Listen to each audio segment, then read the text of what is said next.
Okay, let's take a look at starting over. In this section right here, we're going to start taking double entry notes. And so you could see here on your chart, passage and page, a lot of times we're going to be using the title of the passage over here, but in this one, there is no title, so we're going to use the main title of the entire lesson. Okay, so on this right here, we write starting over, and then we look at the page, page 54, and then we're going to write our notes after we read this section right here. And then once we're done writing our notes, any thoughts that we have, go over here. Any questions, any comments, opinions, any types of relations that you have with your personal experience can go in the My Reflections area. And then when we go to the next section, so we've got dung fires and freedom, we go over here, dung fires and freedom,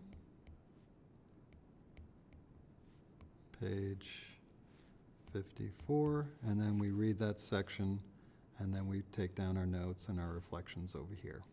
Okay, pretty simple. All right, so let's take a look at starting over.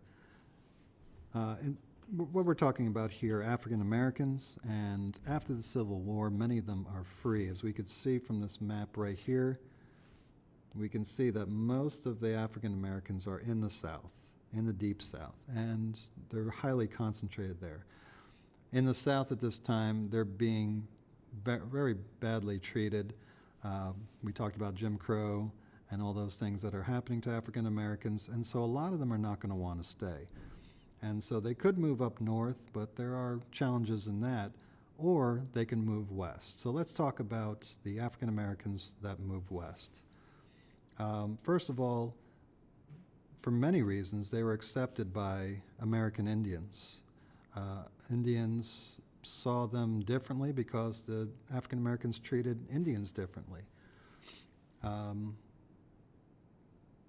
They came to the Deep South, or they left the Deep South and went to places like Kansas, California. There were over 50 all-black towns from Kansas to California. A lot of them went to Kansas. Kansas was a free state from the very beginning. If you remember when we studied the Civil War, Bleeding Kansas, all the Confederates tried to go to Kansas to make it a slave state like Missouri, and they didn't succeed, and Kansas voted to be a free state.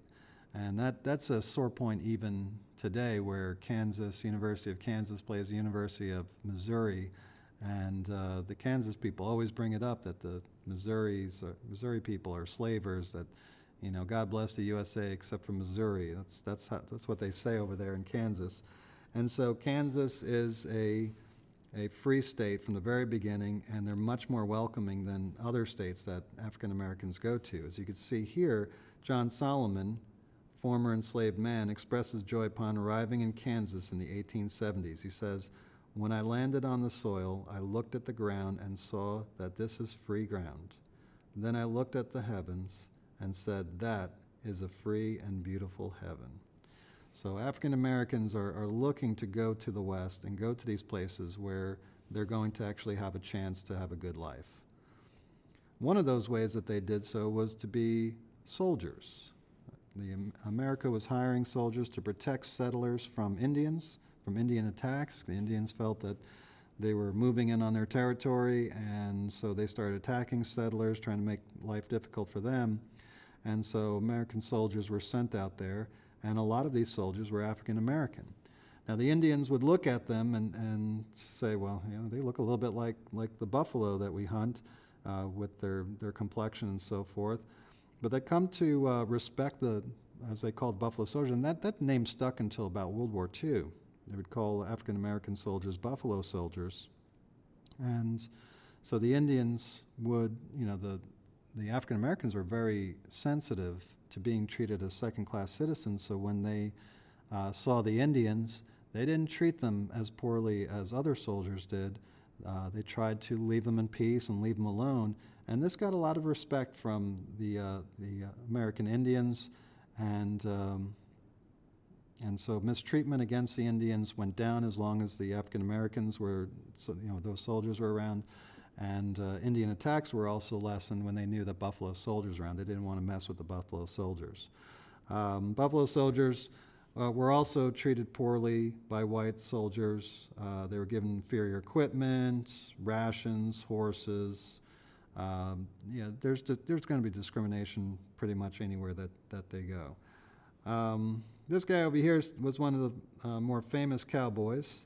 And yes, there were plenty of black cowboys. In fact, one quarter of all cowboys were African American.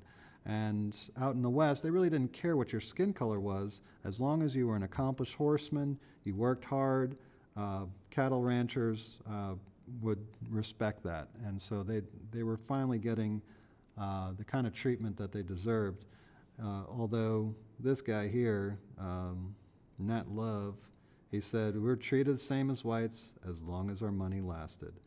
But they were able to make a lot of money out there because there was a lot of work to be done, whether it was to be a soldier, a rancher, somebody to go and get cattle that ran away, protection against Indians or other ranchers. And so African Americans found a lot of opportunity out west.